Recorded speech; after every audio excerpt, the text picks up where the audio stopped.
One of my big memories is how joyful it all was. There was a lot of laughter, a lot of happiness really. People were expecting a really grand occasion, and a grand occasion it was. Yes, well, it poured, absolutely poured down. And people were kind of all huddled together and not many umbrellas. You find yourself being shifted one way or another. And I was getting shifted further and further back. And this lovely Asian man turned to me and said, "Come, she's your queen."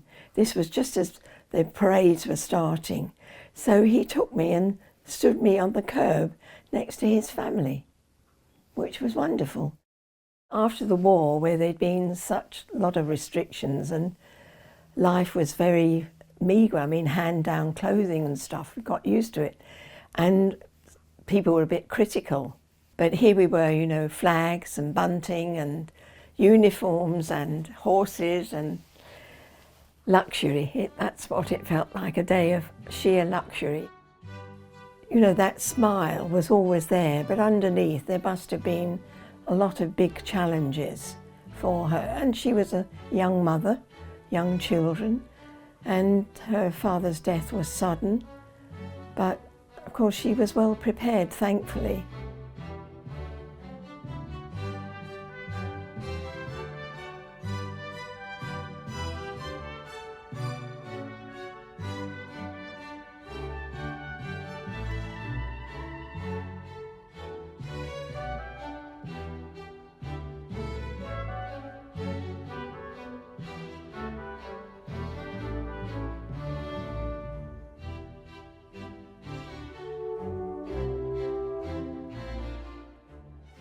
King Charles's coronation will be much smaller. There will be just over 2,000 guests, whereas in 1953 for the Queen's coronation there were over 8,000 seated in the Abbey and tier upon tier going almost up to the roof.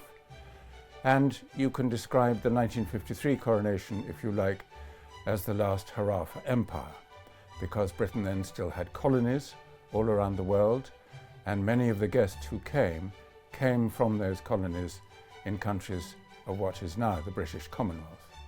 Public opinion suggests there is less very strong support for the monarchy, and the palace is always sensitive to those changes in public opinion, and therefore it doesn't want the coronation to be a very expensive or extravagant occasion.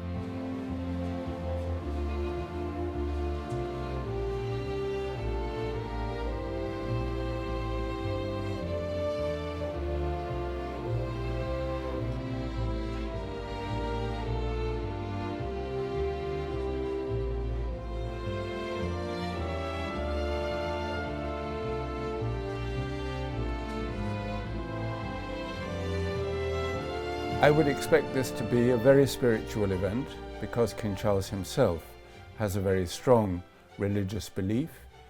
The coronation is presided over by the Archbishop of Canterbury. It will be a Church of England service, including a communion in the middle of it, and the King is anointed by the Archbishop of Canterbury with holy oil brought from Jerusalem. But I would also expect a prominent role for representatives of other faiths.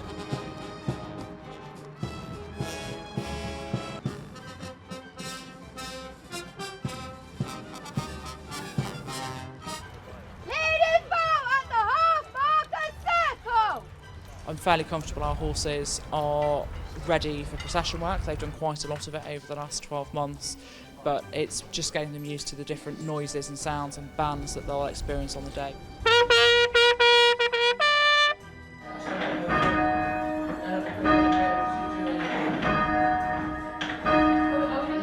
There was an incentive from the Central Council of Church Bell Ringers called Ring for the King to try and recruit as many new bell ringers as we could to ring for the coronation. It's not easy and it does take some learning. We often reckon that it takes about 10 hours of teaching for you to be comfortably able to ring the bell and control it well on your own.